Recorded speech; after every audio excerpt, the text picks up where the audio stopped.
Isso. Esther, capítulo de número 6. Quem achou pode dar um amém? Amém.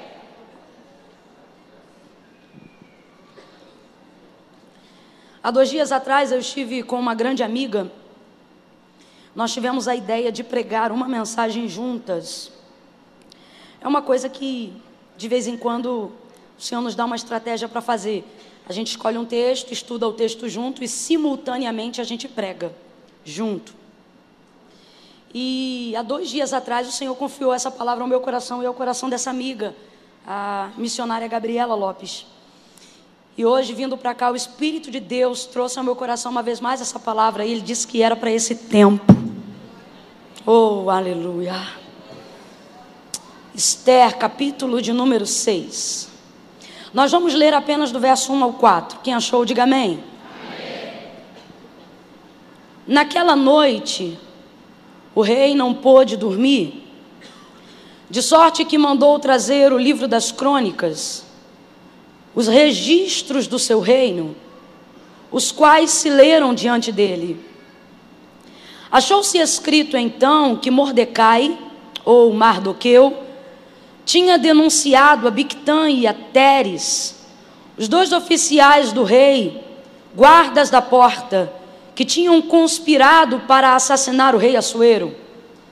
E perguntou ao rei: que honra e reconhecimento se deu por isto a Mardoqueu? E os moços do rei disseram aos seus servos: coisa nenhuma se lhe fez.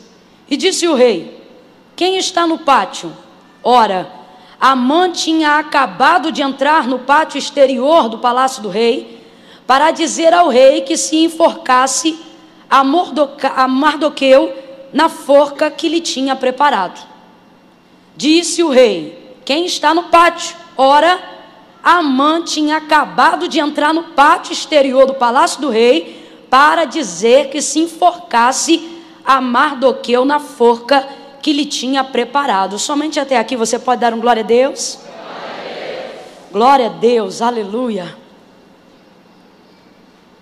Esse judeu Mardoqueu, ele está de pano de saco, com cinza sobre a cabeça e posicionado já há algum tempo na porta do palácio real.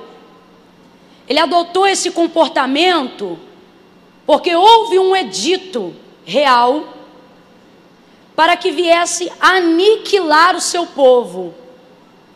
A porta do palácio, ele buscava ter acesso com a sua sobrinha, que era a rainha Esther, a quem ele tinha um relacionamento, que o parentesco era de tio e sobrinha, mas o relacionamento de afeto era como se fosse de um pai e de uma filha.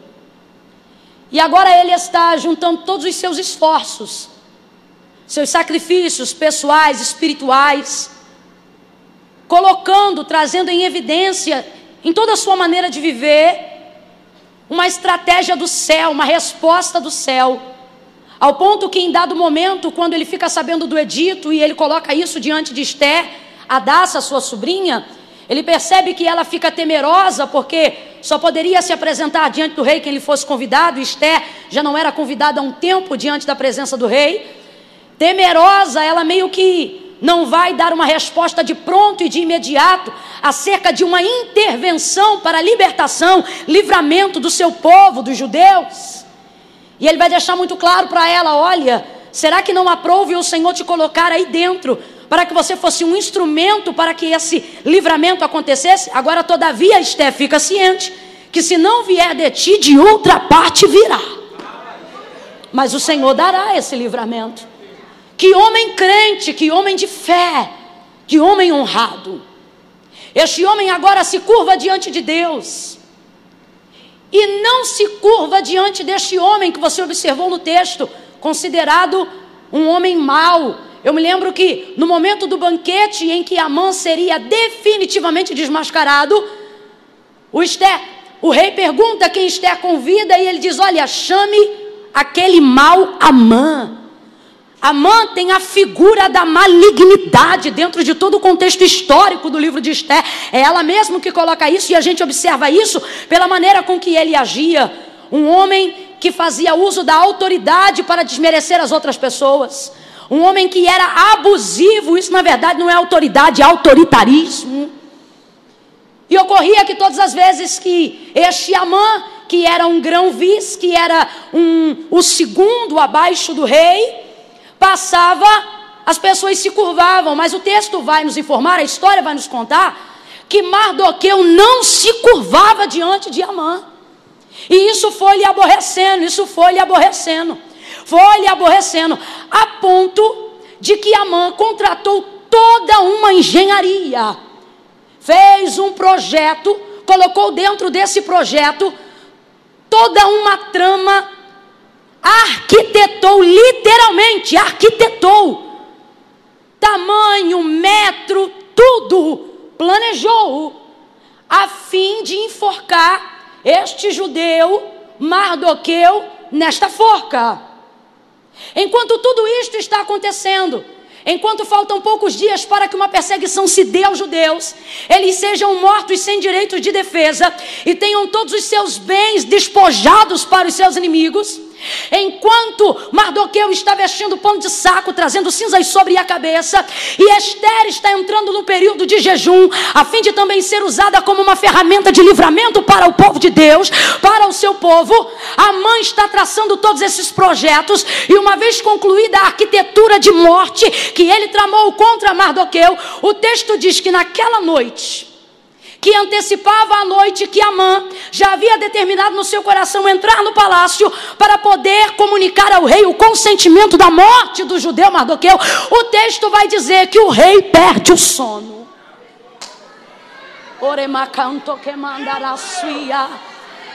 O rei perde o sono e ele diz: traga-me o livro das crônicas. Para ficar bem simples, para todo mundo entender, abra a sua boca e diga: o livro dos registros. Diga: registro. Traga-me o livro das crônicas, o livro do registro. Vem os seus servos, colocam o livro das crônicas, o registro. O que é o registro? O registro é quando você deixa anotado um feito tão grande que não pôde passar desapercebido. Um feito tão importante que desencadeou alguma coisa. Um feito tão importante que precisa ser colocado em linhas. Quando você pensa algo e guarda para você, o pensamento é seu. Quando você registra algo, você está fazendo questão que alguém tenha conhecimento sobre aquilo. Ele agora vai começar a meditar e vai observar os registros. E de repente, olha que coisa interessante, não apenas nessa causa agora com o seu povo, mas muito antes, numa causa que não envolvia o povo, Mardoqueu já tinha a nobreza de promover livramento para um rei que não era da sua etnia. E o texto vai dizer que ele, ao observar aquele livro, percebeu que Mardoqueu havia denunciado e automaticamente desbaratado um estratagema de alguns guardas para poder assassinar o rei Assuero. Ele vai dizer aqui e deixar muito claro, ele denunciou a Bigtã e a Teres. Isso aqui é maravilhoso, é um homem de coragem. Quem denuncia tem que dar a cara para bater. É tremendo, é por isso que o rei deseja agradar-se da honra de Mardoqueu, porque Mardoqueu, ao denunciar alguém, não é o tipo da pessoa que pede para gabinete para dizer: eu ouvi dizer. Ele não é do tipo da pessoa que pede para conversar para dizer: olha, eu estou sabendo. Não, ele é o tipo da pessoa que diz: tem nome, tem endereço, eu ouvi, e pode botar o meu nome para dizer que sou eu que estou falando. Ele denuncia a Bigtã e a Teres e livra o rei de uma conspiração para assassinato. Eu não sei se você está entendendo, mas é uma pessoa, é um livramento que produz a uma pessoa que beneficia toda uma nação. Foi isso que Mardoqueu fez. Isso foi registrado. Um registro de um feito realizado em oculto. E por isso não gerou recompensa imediata. Mas foi registrado.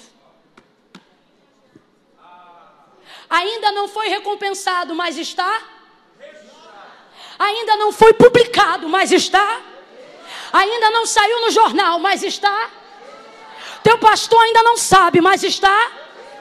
Teus filhos não viram, mas está. O Senhor te trouxe hoje aqui para te dizer: a honra que você faz em secreto gera recompensa em público. Aquilo que Mardoqueu fez vai gerar um registro real. Quando você abre a sua Bíblia no livro do profeta Malaquias, capítulo 3, verso de número 16, você vai ver Israel vivendo um tempo de apostasia espiritual. Eles estavam tão distantes daquilo que agradava a Deus, no que tange a entrega de ofertas e sacrifícios principalmente, que o povo via que a sentença não vinha de Deus. Então o povo começou a dizer entre si: olha, pode ser soberbo mesmo, porque não há paga para esse pecado. Quer saber? Pode viver desregrado como nós estamos vivendo, porque não há quem sentencie o que nós estamos fazendo. Deus vai usar a boca do profeta Malaquias para denunciar esse comportamento de Israel. Contudo, todavia, o versículo 16 vai dizer: mas diga aí, Malaquias, que todos aqueles que temem ao meu nome, e todos aqueles que falam em meu nome, há um registro e um livro de memorial diante de mim, aonde está anotado o nome de cada um. O que Deus está dizendo é: para quem quer pecar, que peque. Para quem quer ver o circo pegar fogo, deixa pegar. Para quem está achando que não tem consequência, que continue fazendo. Diga apenas para os meus servos que eu tenho visto todas as vezes que eles mencionam o meu nome com temor. Isto está registrado, Malaquias. Pega na mão de pelo menos 2 pessoas aí, vai. Não segura de qualquer jeito, não. Segura com graça, meu irmão. Aperta a mão dessa pessoa e diga para ela: há um registro. Há um registro. Há um registro. Eu não vi. Teu marido ainda não viu. Mas Deus te trouxe aqui para dizer: está anotado nos meus registros reais os teus feitos. Oremanda cá sobre ela. Há um registro, mulher. Há um registro, homem.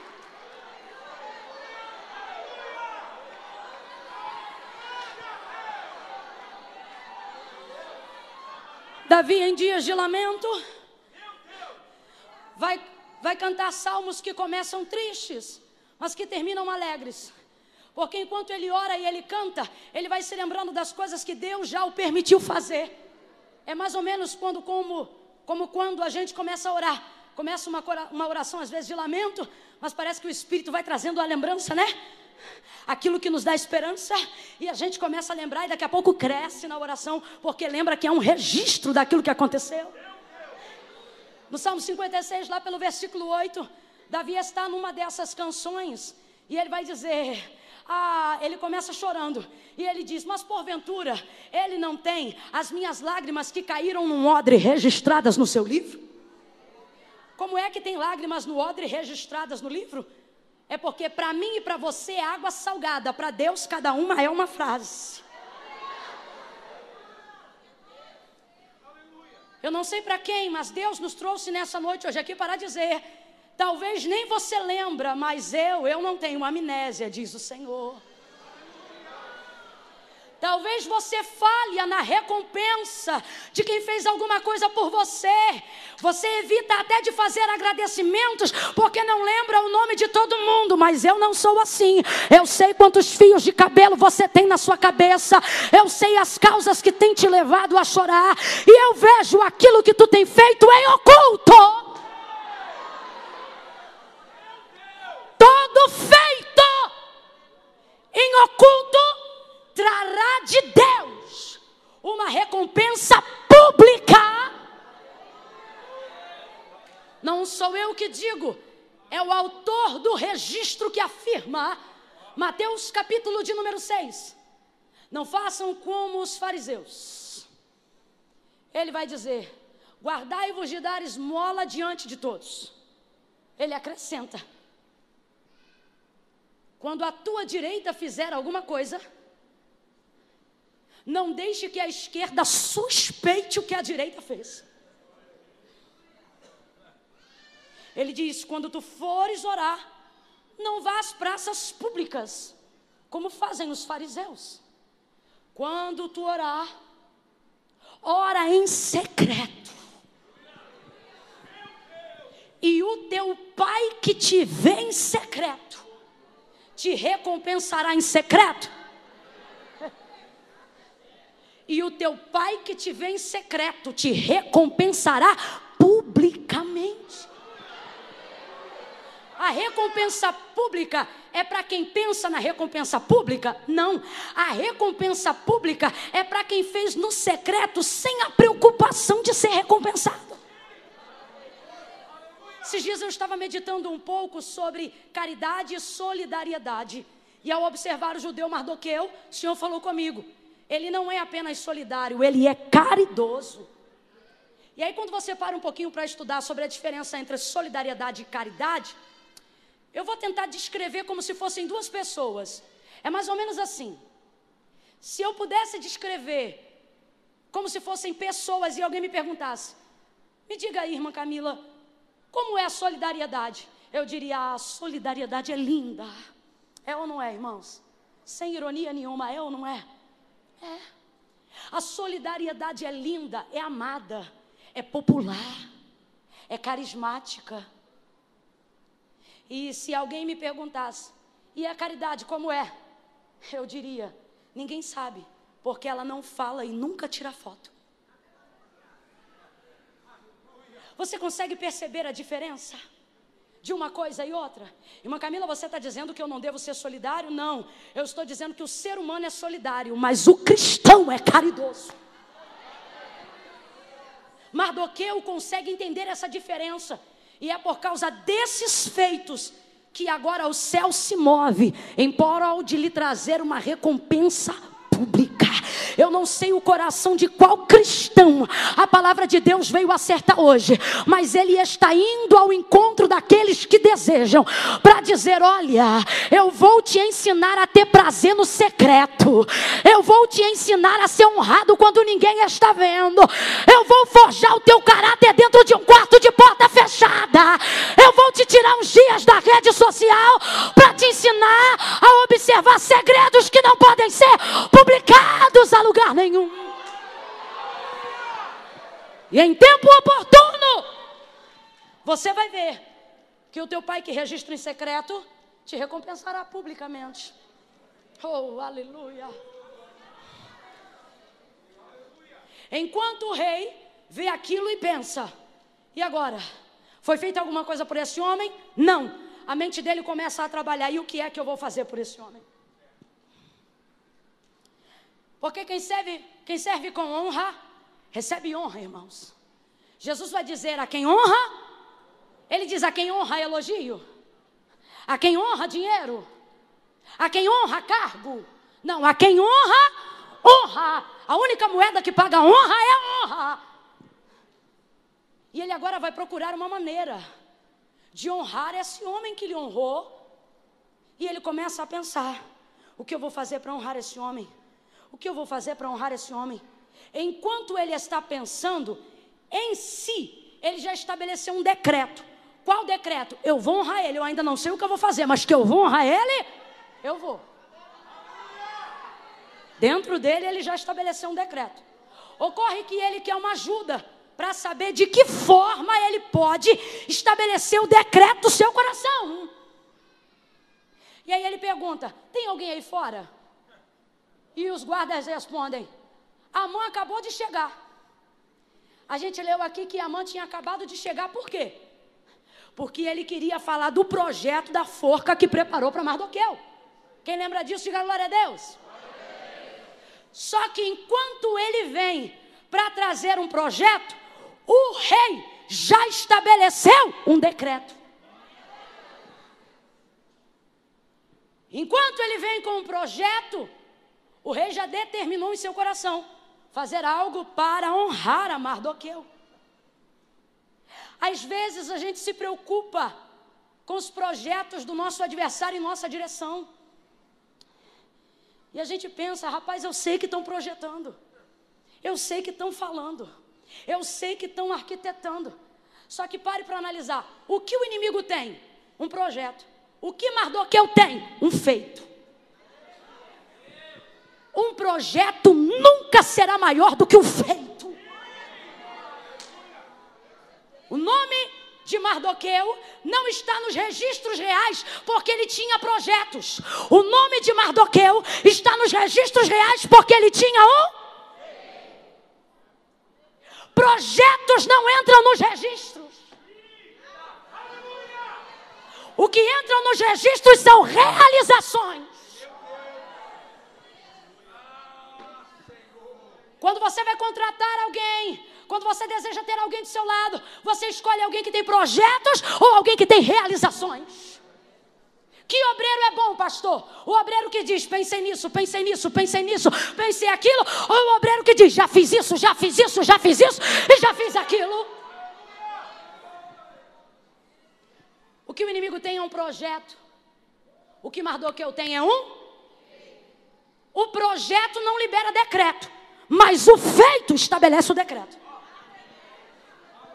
Amã vem entrando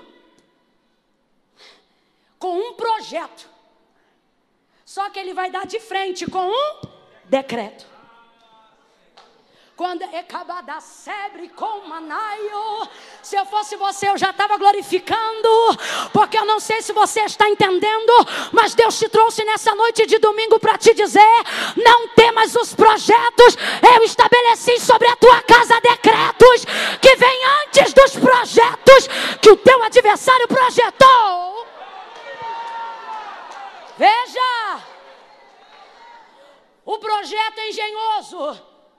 O projeto já está praticamente executado, mas ele será interpelado por um decreto. Amã e nem ninguém que execute um projeto está habilitado para realizar um decreto, a não ser o rei.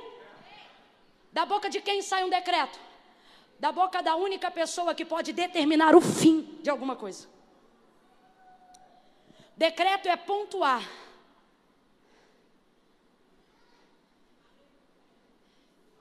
Quem determina o fim de uma novela nunca é o protagonista.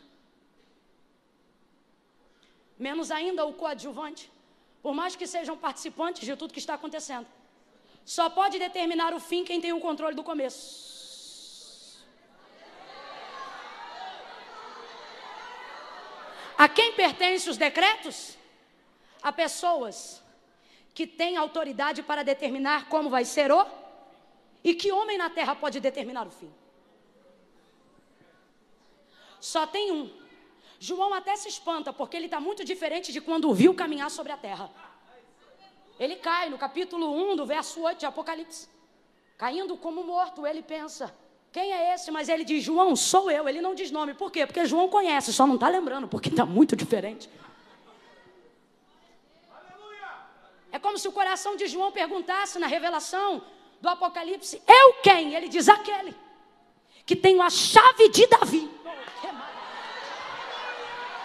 Não sei se você entende, mas a chave de Davi é a porta do começo, da linhagem real, de onde tudo veio.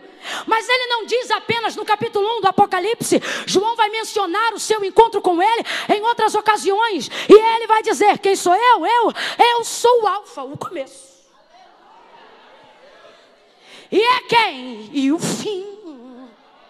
O ômega, você está entendendo? Tem pessoas que entraram hoje aqui atemorizadas com os projetos, mas Deus te trouxe aqui para lançar fora todo medo, porque Ele está dizendo, os projetos do teu adversário não são maiores do que os decretos que eu estabeleci para a tua vida quando vi os teus feitos. Se é para aplaudir, aplaude com vontade, na certeza de que há decretos de Deus estabelecidos para a tua vida desde o dia que Ele te criou. Oh, aleluia! Você não faz parte de um processo aleatório, garoto. Você não faz parte de um processo aleatório de nascimento, menina. Mas a minha mãe não me queria, a tua mãe não te queria, mas o pai já te sondava antes de você entrar no ventre do seu pai e da sua mãe. Todos os projetos que permeiam a sua vida não passam disso, de projetos. Ele vai chamar a Jeremias, vai deixar muito claro. Jeremias, aonde eu te mandaria, você vai. O que eu te mandar dizer, você diz. Onde eu te mandar entrar, você entra. De onde eu te mandar retirar, tu retira. Ele diz, se eu te mandar edificar, tu edifica. Quando eu mandar derrubar, tu derruba.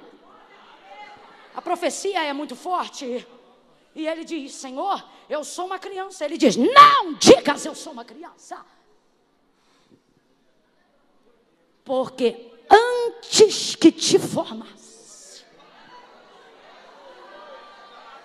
Quando a mãe entra, ele vem com projetos, com questões circunstanciais. Quando ele encontra o rei não tem questões circunstanciais. O rei tem feitos substanciais. Então veja, os projetos dele perdem o efeito diante dos decretos do rei. Olha ele dizendo, Jeremias, antes que te formasse no ventre, eu te conheci.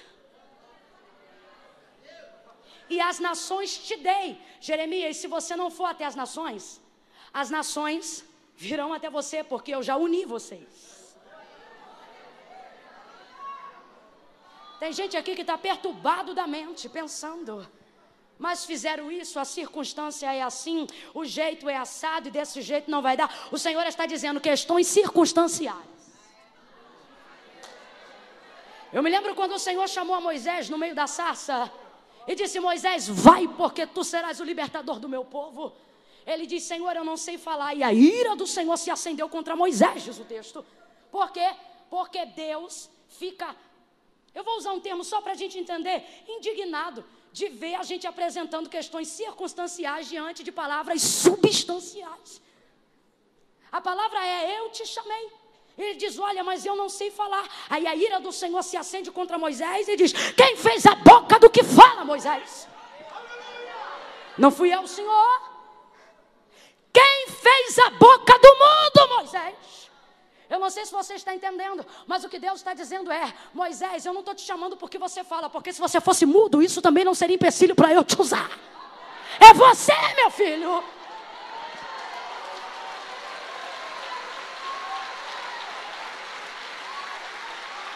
Eu já decretei, eu já estabeleci, ainda antes que houvesse dia, ele já existia, e não há quem possa fazer escapar das minhas mãos, mas eu estou devendo, e não há quem possa fazer escapar das minhas mãos, mas estão me perseguindo, e não há quem possa fazer escapar das minhas mãos, mas o meu marido não é crente, e não há quem possa fazer escapar das minhas mãos.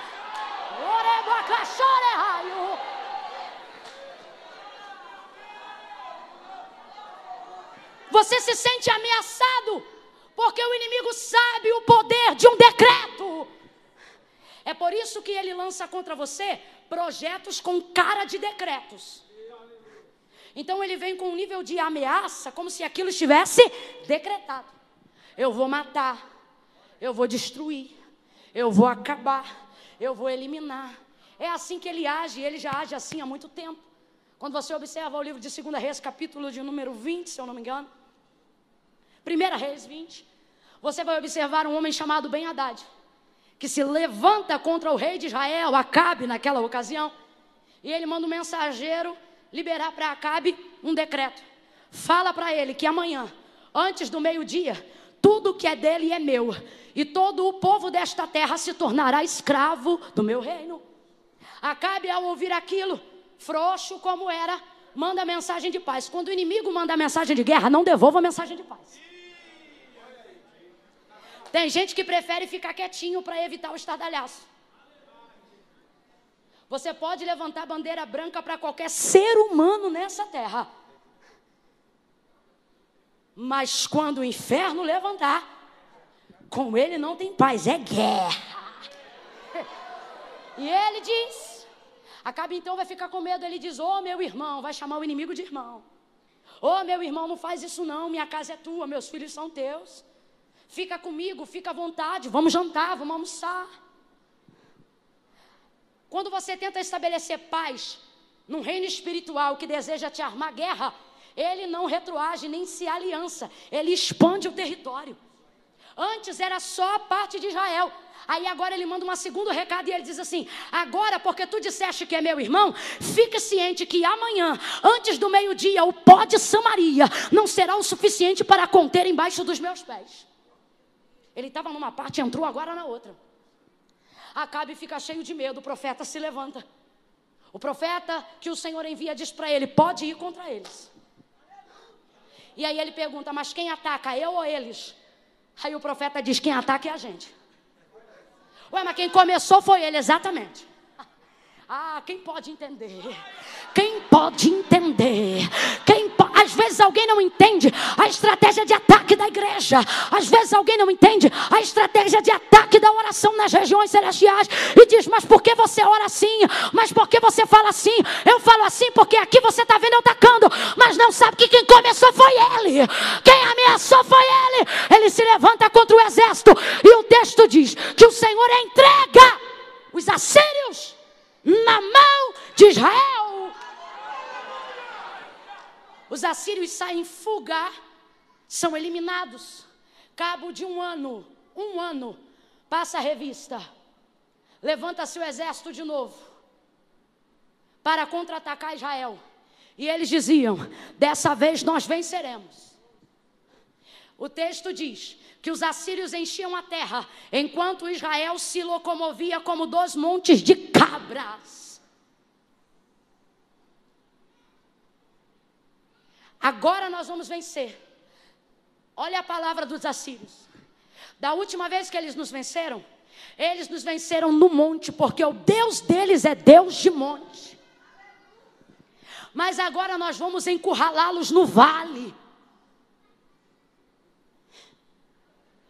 Quando você está do lado de quem estabelece o decreto, o lugar não importa. Eles dizem: vamos guerrear no monte. Vamos guerrear no vale, porque o Deus deles é de monte. Eu lembrei, o Deus deles é de monte. Elias orava no monte, respondia fogo do monte. Lembrei, o Deus deles é de monte. Encurrala eles no vale, porque lá a gente acaba com eles. Encurralaram no vale os 2 montes de cabra. Acabaram com o exército dos assírios que enchiam a terra. Eles fugiram que nem criancinha correndo para o colo da mãe depois do tombo. 2 montes de cabra. Por quê? Porque não importa a quantidade quando eu estou do lado de quem estabelece o decreto. Não importa o lugar quando eu estou do lado de quem determina o fim. Você está entendendo o decreto como quem determina o fim? É isso que Deus está dizendo para você hoje aqui. Porque tu teme os meios, se eu sou o dono do fim. Eu sou o dono do fim. E os assírios vão correndo dizendo: corre! Por quê? Porque o Deus de monte também é Deus de vale. O Deus de cima também é Deus de baixo. Saíram correndo. Agora eu não te contei um versículo interessante nesse contexto. Sabe qual? Antes de meio-dia, quando se deu a guerra, os 32 reis que andavam com Ben-Hadad já estavam bebendo entre as tendas. Por quê? Eles tinham certeza que não tinha como 2 montes de cabra vencer uma multidão que enche a terra. São 32 reis, contando 33 com Ben-Hadad contra um Acabe. Mas é que não é Acabe. Sabe por que eles estão bebendo? É comportamento que só se fazia depois da guerra. Mas eles têm tanta certeza de que não tem como perder, que eles já bebem antes. Olha para o teu irmão, fala para ele: o inimigo está bebendo antes. Enquanto ele encharca a cara de vinho, aonde há contenda, a gente vai se enchendo do Espírito. Botou para correr, meu irmão. Com Senaqueribe foi a mesma coisa. Senaqueribe tem um histórico. Ele chega com a afronta e ele diz assim: o que vai ser feito de vocês é o mesmo que eu fiz. Diga: aonde estão os deuses de Ramate? Aonde estão os deuses de Arpade? Aonde estão os deuses de Sefarvaim? Aonde estão os deuses de Rena, os deuses de Iva? Ele traz um currículo, rapaz, um histórico de quem ele já destruiu. Só que dessa vez ele está em Jerusalém. Ele quer entrar em Jerusalém. Aqui não tem Deus de Ramate. Aqui não tem Deus de Rena. Aqui não tem Deus de Iva. Aqui não tem deuses estranhos como em Samaria. Aqui só tem um. Oremacana Sébria.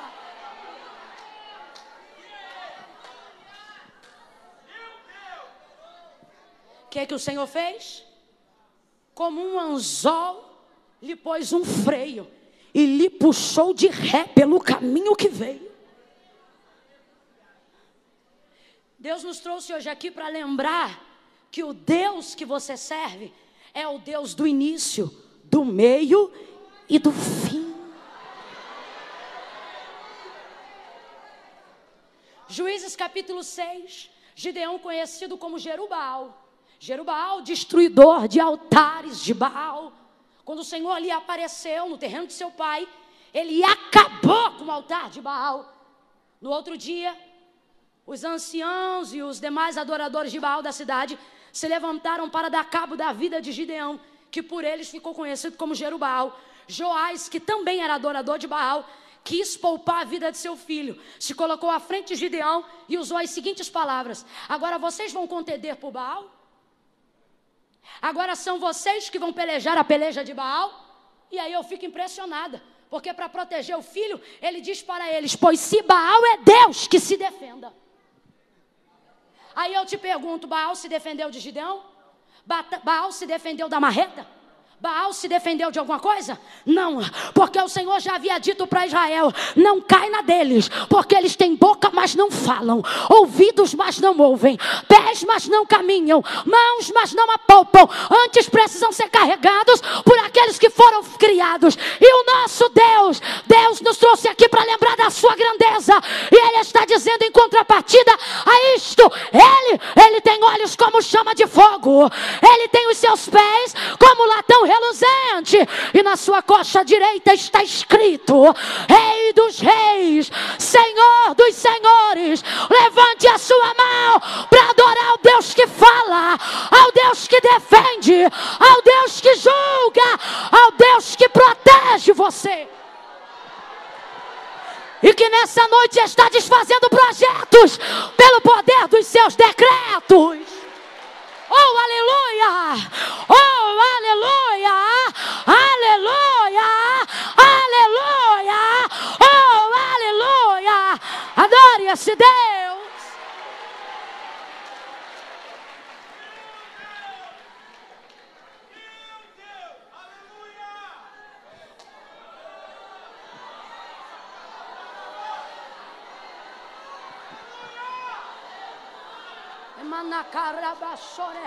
Cadê o menino daqui que estava tocando teclado? Rebaracebre com marachuia. Camanda sebe. Soreha. Camanda soreha. Rebadaca soreha barachuia.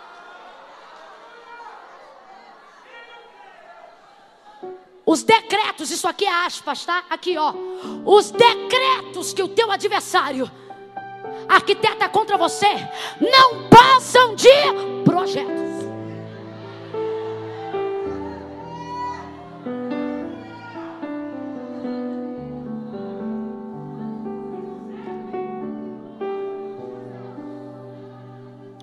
Um pouquinho só mais baixinho. E não quero nada lento com estilo de casamento, não. Faz um bom aí. É por aí, é mais ou menos assim. Tem que ser baixinho, que ainda não está acabando. Calma aí.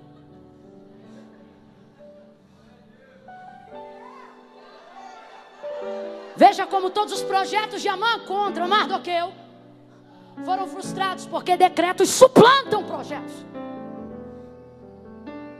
Ele pergunta para Amã: Amã, o que o rei faria a alguém cuja honra lhe agrada? Ele pensa: certamente sou eu. Faz o seguinte: coloca a sua coroa nele, veste com as vestes reais, faça ele montar no seu cavalo real e coloque para puxar a rédea do cavalo um dos príncipes maiorais. Eu vou deixar esse parêntese para outro dia, quando o príncipe puxa o cavalo. Mas essa foi a ideia de Amã, porque ele pensou: a quem mais o rei honraria além? Esse é o problema dos Amã, eles acham que isso tem. Eles faz tudo isso. Então a Mardoqueu, vai lá e cuide que nada do que tu disse caia por terra, porque assim se fará o homem cuja honra o rei se agrada. Coloca Mordecai no cavalo, coroa, veste real, e Amã segura a rédea do cavalo. O maior príncipe do reinado de Assuero. Vai ele puxando o cavalo, e sabe qual é o problema? Ele tinha que anunciar periodicamente o respaldo da honra. Ele segurava a rédea do cavalo, dava mais ou menos uns 10 passos, parava e dizia: assim se faz ao homem cuja honra o rei se agrada. Dava mais uns 8 passos e dizia: assim se faz ao homem cuja honra o rei se agrada. Dava mais alguns passos, e sabe o que ele tinha que fazer? Eu não sei se isso começou às 4 da tarde, mas se começou, não terminou antes das 6. Porque ele teve que andar por toda aquela província anunciando isso. Assim se faz ao homem cuja honra o rei se agrada. Assim se faz ao homem cuja honra o rei se agrada. Assim se faz ao homem cuja honra o rei se agrada. Assim se faz ao homem cuja honra o rei se agrada. Assim se faz ao homem cuja honra o rei se agrada. Irmã, que coisa linda! Eu quero essa coroa, também quero veste, eu quero cavalo e o anúncio do príncipe. O Senhor está dizendo: a coroa é boa, a veste é linda, o cavalo é imponente, mas tudo isso é nada sem o anúncio. Por quê? Porque o anúncio respalda a indumentária. É assim que fala, indumentária? Indumentária. Sabe por quê? O anúncio traz todo o respaldo daquilo que está sendo feito. Às vezes a gente dá valor demais à veste. Só que deixa eu lhe dizer uma coisa: toda a indumentária, toda a veste sem o anúncio não é honra, é fantasia. Você sabia que bobos da corte também usavam tecidos reais? Porque eles precisavam contracenar algumas cenas da família real. Conta a história com H mesmo, tá? História arquivada, registrada. Que bobos da corte também têm acesso a tecidos reais para construir as suas fantasias.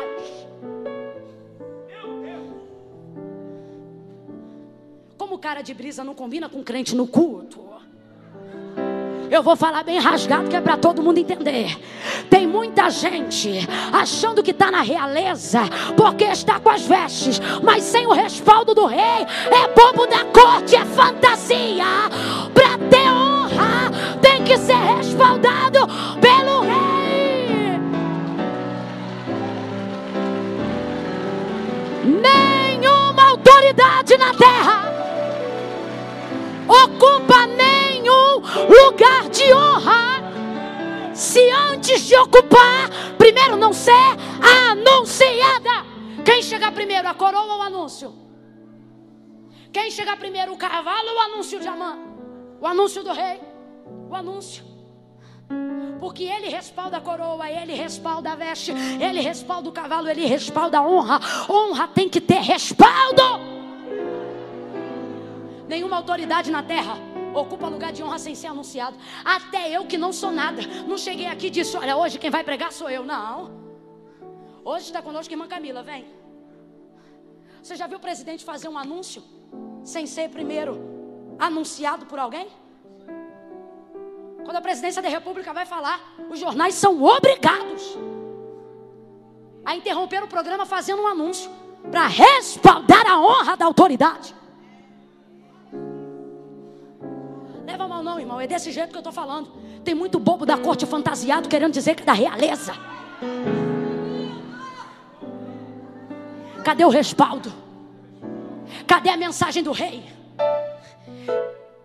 Eu não quero viver uma vida de vitória em Deus por fidelidade, porque aí é caráter de Deus, Ele é fiel. Eu não quero viver uma vida de vitória em Deus pautada apenas na sua misericórdia, porque aí é da parte de Deus. Coisa boa é viver do seu agrado, porque aí não é apenas fazer porque Ele quer, é porque Ele faz, é fazer porque Ele se agrada. Respaldo. Cadê o respaldo, irmão? Mardoqueu tem respaldo, e o Senhor nos trouxe hoje aqui para te dizer: a tua honra não vai caber especulações. Eu vou deixar claro que foi eu que dei, que foi eu que fiz, que foi eu que levantei. Chega de viver num mundo de fantasia. O bordão na mão de o bordão de Eliseu, o cajado de Eliseu na mão de Geazi é fantasia. Eliseu diz: Geazi, vai lá, pega o meu cajado e deita sobre o filho da sunamita. Ele deita sobre o menino, e aí, o que acontece? Porque tem cajado, mas não tem respaldo. Aí você vai dizer: irmã Camila, nada a ver. Pode ser que Deus não quisesse fazer. Não, é do jeito que eu estou te falando. Tem que ter respaldo. Sabe por quê?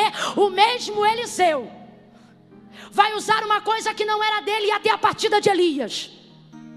Elias sobe, a capa desce. Olha o contraste. O cajado na mão de Eliseu não faz nada, é fantasia. Perdão, o cajado de Eliseu na mão de Geazi não faz nada, é fantasia.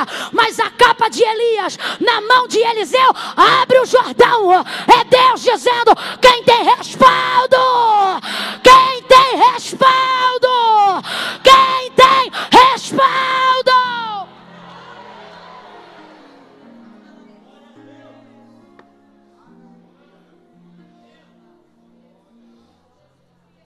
Você vai ver um Mardoqueu que não se preocupa em saber se a mãe está projetando alguma coisa contra ele ou não. Nem vou entrar nisso. Mas tem muita gente aqui usando o seu tempo para tentar desfazer o que sabe que o inimigo está projetando. Hoje Deus está te fazendo um convite. Ele está dizendo: vem caminhar para as coisas do reino. Posso te falar uma coisa?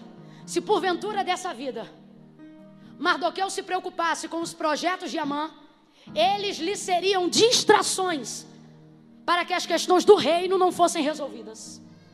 Agora eu te pergunto: o que são maiores? Projetos pessoais ou projetos de nação?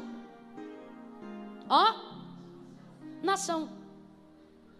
Quando há um tempo atrás nós estivemos na campanha de reeleição à presidência da República, eu fiz uma postagem da seguinte maneira: o que me preocupa são 53 milhões de brasileiros preocupados com a sua casa, porque eu estava mencionando um plano do governo que atraía uma quantidade grande de votos para um presidente em questão que já havia provado que não estava tendo qualificação para dar continuidade. E aí eu disse o seguinte: o que me preocupa são os 53 milhões preocupados com as suas casas, esquecendo que as suas casas moram no Brasil. Irmã Camila, o que isso significa? Eu quero dizer que a causa coletiva te inclui, queridão. Se Mardoqueu, abre a mente, que eu estou contando com a tua inteligência. Se por algum acaso da vida Mardoqueu se distrai, como muitas vezes nós fazemos, em querer desfazer o que o inimigo tem feito, ele poderia defender a si próprio por um tempo, mas perderia todo o povo e automaticamente perderia a si mesmo, porque ele também era judeu.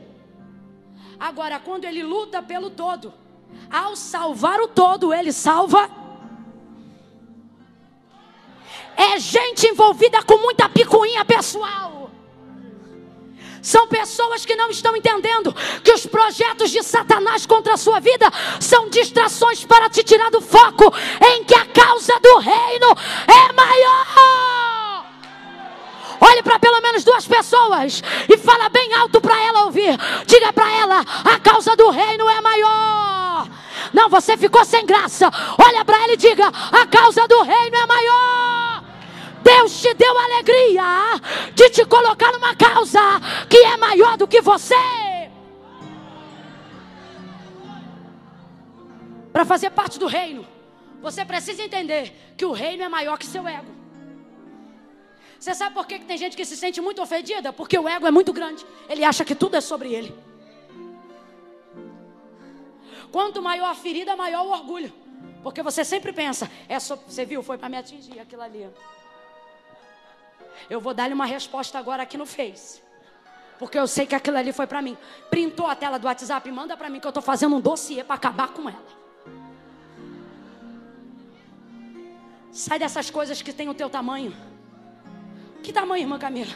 Pequenas, mas o Pai te concedeu um projeto maior do que você. E se Ele está te confiando isso, é porque Ele acredita na grandeza do seu espírito. Porque a sua alma é individualista, mas o seu espírito é agregador. Porque em ti há espírito de vida, espírito de excelência, espírito de reino. Pare de se distrair com os projetos de Amã. Posso falar um negócio? O cara está com um pano de saco, cinza na cabeça. Não tem título, não é obreiro, não tem cadeira. Ele não tem nenhuma titularidade real. Mas posso te falar, olha o que ele já fez. Livrou o rei de conspiração. Está julgando a causa de um povo. E é conselheiro direto da rainha. Não, você não entendeu. O cara não é nada e é tudo ao mesmo tempo. Porque não é o que ele tem, é quem ele...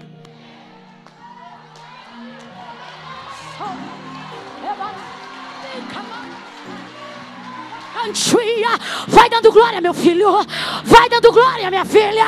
Hoje o Pai te trouxe aqui para te dizer: você é maior do que essas coisas pequenas. Vem pro meu reino. Amã quer te distrair.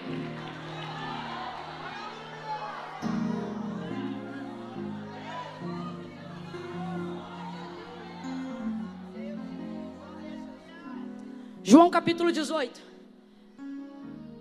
Pedro vai cortar a orelha do soldado Malco na hora da captura de Jesus no Getsemane. E Jesus diz: Pedro, coloca a tua espada na bainha, porque não beberia eu o cálice que o Pai me deu. Ele está dizendo: Pedro, se você não está disposto a entregar o pessoal por causa de uma causa mais nobre, eu não sou assim. Eu estou disposto. Hoje o Senhor quer saber quantos estão dispostos a sacrificarem o pessoal em prol de uma causa maior. Quando você sacrifica o pessoal, você promove o reino. Quando você promove o reino honra você. Sacrifica o pessoal. O texto diz que depois de tudo isso, voltou Mardoqueu para a porta. A porta não era o seu lugar de morada, mas era o seu lugar de estada. Haja vista a circunstância de perseguição aos seus, ele voltou para o lugar em que ele funcionava. Posso falar uma coisa? Ele acabou de usar a roupa do rei, a coroa do rei, o cavalo do rei, o príncipe do rei. E depois de tudo isso ele volta para a porta.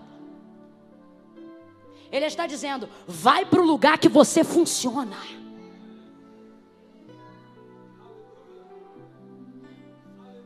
Mas peraí, eu acabei de descer do cavalo, rapaz. Todos os grandes homens da Bíblia voltavam ao seu lugar depois de uma grande honra. O profeta Eliseu venceu uma guerra internacional. Foi o maior estrategista de uma das maiores guerras internacionais que Israel pelejou. E o texto diz que depois de ter guerreado, voltou para a escola de profeta para cuidar de machado caindo na água. O texto diz que Davi é chamado do campo, recebe a unção para ser rei de Israel. Depois que ele é ungido, o texto diz: e voltou Davi para o campo. Talvez você pense: irmã Camila, eu estou cansado. cansada de receber uma palavra como essa, aonde o Senhor está colocando em minha mão projetos e causas que são maiores do que eu, e depois eu ter que voltar para o mesmo lugar do meu pano de saco, da minha cinza. O Senhor está dizendo: entenda, quem está voltando para lá hoje não é a mesma pessoa que veio. Sabe por quê? Alguns lugares se mantêm no mesmo estado, mas ganham uma memória diferente. Vou dar um exemplo bobo para a gente entender. Búzios nunca mais foi o mesmo depois do reconhecimento de uma das maiores personalidades da época, Brigitte Bardot. Todo mundo quer tirar uma foto lá, porque uma personalidade marcou o lugar. Você vai visitar a Europa e alguns outros lugares onde grandes homens de Deus, da história da eclésia, você vai encontrar uma escrivania comum, um banco comum, mas todo mundo quer entrar para ver. Por quê? Porque ali orou fulano de tal, aqui lia a Bíblia ciclano. Os lugares são os mesmos, mas eles receberam um nível de dignidade maior por causa de quem voltou para lá, quem morava lá. Está entendendo o que Deus está dizendo? Voltar não é a mesma coisa de retroceder. Quando ele volta para lá, ele leva para a porta do rei um nível de dignidade que porta nenhuma tinha antes dele. Finalizando a história, Mardoqueu é colocado em segundo lugar abaixo do rei. Depois de Assuero, quem manda? Mardoqueu. Isso tudo aconteceu enquanto ele estava à porta do rei. O Pai está dizendo: dignifique o lugar que você vai voltar quando o culto acabar.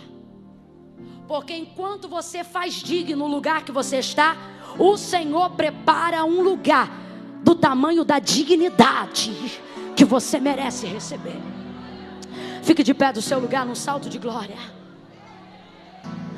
Enquanto você vai levantando, olhe para pelo menos duas pessoas. Quantas pessoas?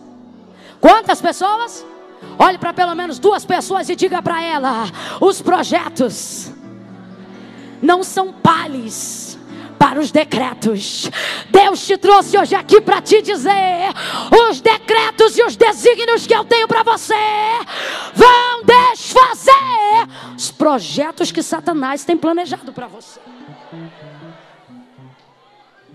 Dignifique o lugar da sua volta.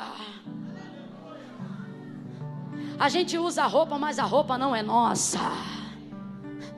A gente monta num cavalo, mas o cavalo não é nosso. A coroa de vez em quando até passa na nossa cabeça, mas ela não é nossa. Está contigo, mas não é teu.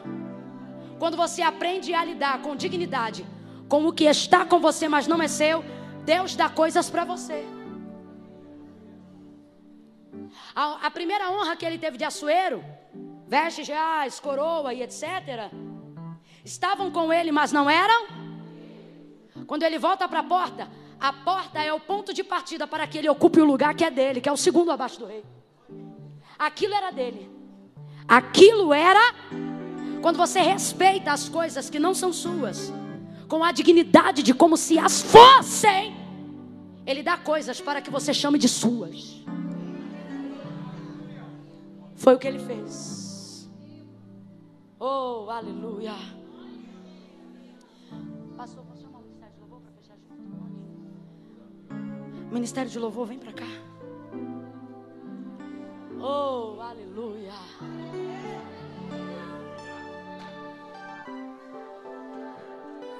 Eu quero levantar uma palavra de oração com a igreja.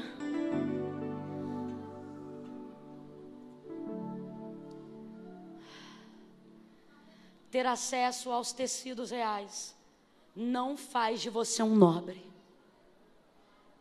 O respaldo de um rei, o anúncio de um rei, respalda até o seu saco. Vestes de pano de saco.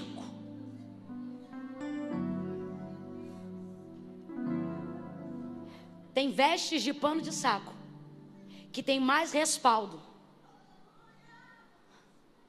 do que muita fantasia real aí.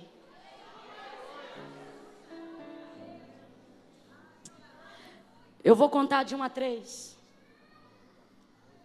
Quando eu disser 3, vai sair do lugar e vai vir ao altar de Deus todas as pessoas que precisam ter em Deus a dignidade e o respaldo que só o sangue de Jesus pode te dar. Tem gente que está aqui hoje que precisa ter o respaldo do sangue carmesim. O Senhor está te dando uma chance de receber a honra real. Não sei quem você é, de onde você veio, mas tem uma coisa para te dizer. O Senhor quer te dar a dignidade de um nobre que só o sangue de Jesus pode te oferecer. Se você está aqui hoje, se afastou dos caminhos do Senhor, está distante do centro da vontade de Deus, hoje o Senhor está te dando uma chance de voltar a ter respaldo para falar com Ele, para adorar o seu nome. Se você está aqui e sabe que precisa fazer com Deus um conserto, uma reconciliação. Mãe Camila, eu estou desviado. Não está não. Desviado não frequenta culto. Você está afastado e morre de saudade. Diz que está desviado e canta as músicas que a gente canta. Diz que está desviado e vem para o culto de domingo. Diz que está desviado e ora quando a gente ora. Diz que está desviado e ouve Deus falar. Diz que está desviado, diz que não é crente. Os crentes vão embora e os desviados ficam tudinho. Você está afastado e está sentindo falta, sabe de quê? Respaldo. E ele diz: aquele que me confessar diante dos homens, eu confessarei diante do meu Pai que está no céu. Mas aquele que se envergonhar de mim diante dos homens, eu também o envergonharei diante do meu Pai que está no céu. Enquanto a igreja ora, o Espírito de Deus está te convidando. E Ele está dizendo: vem, vem receber o respaldo que só a sua confissão pode te dar. Eu conto 1. Se você sabe que é você, joga a vergonha por terra e vem. Eu conto 2. Mãe Camila, mas será que sou eu mesmo? Claro que é. Mas o que vão pensar de mim? O que vão pensar de você? Não paga as suas contas, não resolve a sua vida. Mas o que Deus pensa de você pode te dar o respaldo que você precisa para viver uma vida de dignidade diante de Deus. 3. Se você sabe que é você, enquanto a igreja intensifica o fluxo do clamor, vem para o altar confessar Jesus como Senhor. Vem fazer uma aliança com Deus agora. Me conheces, sabes tudo que eu preciso. Não adianta vir na igreja, ouvir a palavra e ir embora do mesmo jeito.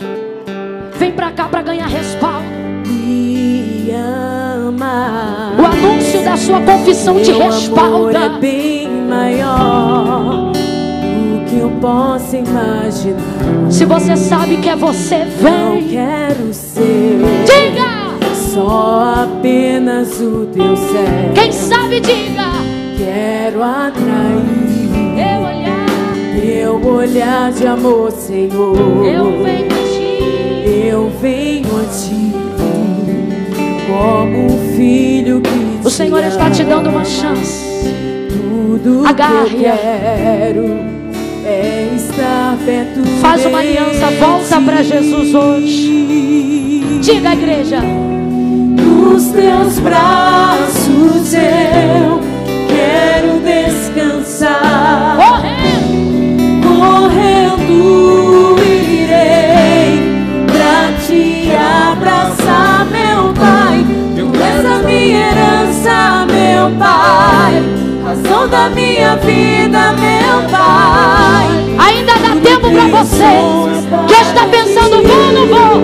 Vem, meu filho, Receba o respaldo. Eu quero estar na casa do Pai, comer em tua mesa. Venha se envolver com as questões do reino. Tudo que eu saia do raso.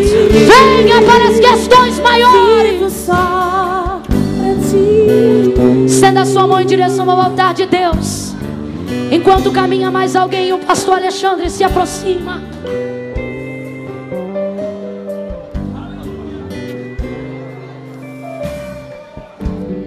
Mãe Camila, termina logo. Já acabou. A culpa é sua. A culpa é sua. Que a minha vontade é entregar o microfone e sentar. Mas você fica aí no teu lugar fazendo prova de Deus. Se é de Deus mesmo, será que é para eu ir? Chega de ficar vivendo o próximo. No próximo eu vou, no próximo eu vou. O Senhor está dizendo, teu próximo chegou. Paga o teu voto e vem para o altar. E fazer o concerto com Deus. Pastor Alexandre, levante suas mãos, por favor, meu pastor. Assim que debaixo da cobertura dos pastores nós orarmos por vocês aqui, essas pessoas que estão ao seu lado vão lhe dirigir coisa de menos de 5 minutos para te dar um livro, abençoar a sua vida. Você pode ir com elas tranquilamente depois da oração, tá bom? Levante a sua mão, igreja. Debaixo da cobertura desses pastores aqui, tudo que dois de vós ligar na terra será ligado no céu. Igreja, vamos concordar em oração aqui. Levante a sua mão. Senhor, se tem mais alguém aí, traz. Se tem mais alguém aí pensando, vou, não vou, vem. Senhor, se tem mais alguém aí precisando ser convencido pelo teu Espírito, ainda dá tempo, corre pra cá, moça. Corre pra cá, homem. Senhor, em nome de Jesus, nós te louvamos por essa noite. Noite em que os projetos do adversário estão sendo frustrados pelos decretos que o Senhor estabeleceu para a vida do teu povo neste lugar. Como igreja nós te louvamos, porque o Senhor está estabelecendo um tempo de honra. Oh, obrigada, Senhor. Vai tocando na nossa mente hoje aqui, para que possamos nos envolver com causas reais, causas maiores, causas substanciais, funcionando no lugar que o Senhor nos colocou, até que o Senhor nos chame no lugar que o Senhor quer dar para nós por herança. Sobre esses teus servos, essas pessoas que estão no teu altar agora, cumpre o que tu disseste na tua palavra, quando tu disseste que tudo que hoje nós ligássemos na terra seria ligado no céu. Nós ligamos o nome delas ao registro de memória de confissões, ao livro da vida, que a partir de hoje nunca mais as suas vidas sejam as mesmas, sejam lavadas pelo sangue, respaldadas pelo advogado fiel. Cala a boca do promotor contra elas, Senhor.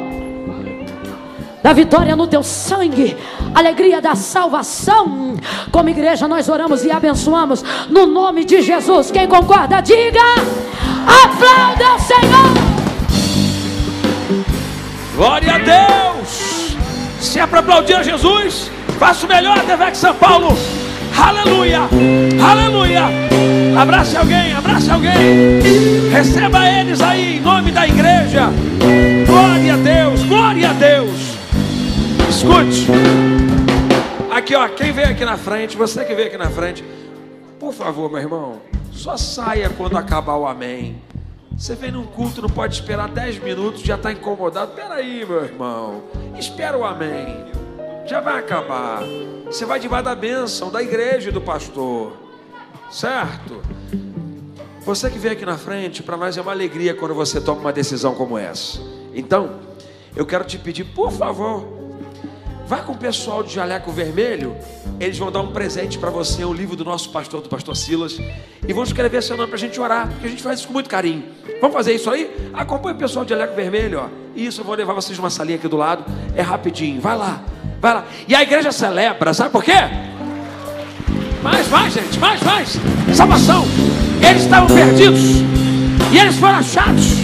Aleluia, aleluia, aleluia.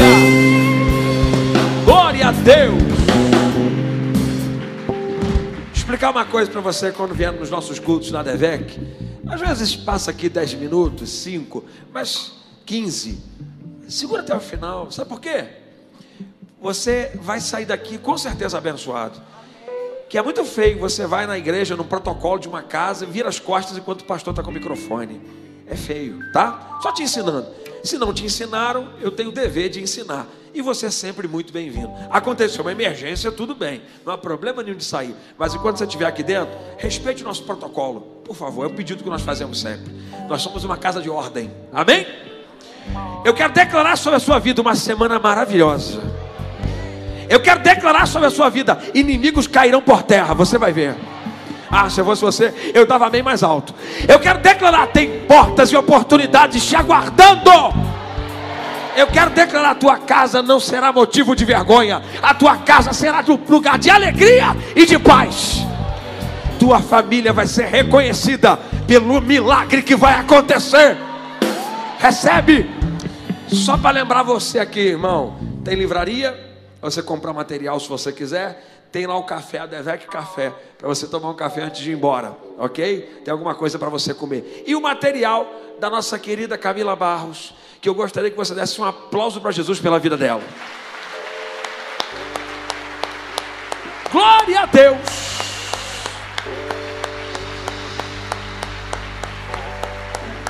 Até amanhã às 19h30. O amor de Deus, nosso eterno Pai, a graça maravilhosa do Senhor e Salvador Jesus Cristo e as doces e eternas consolações que só o Espírito Santo pode dar, sejam sobre a igreja agora e para todos sempre. E todo o povo de Deus diga: vai em paz, vitória em Cristo para a sua vida.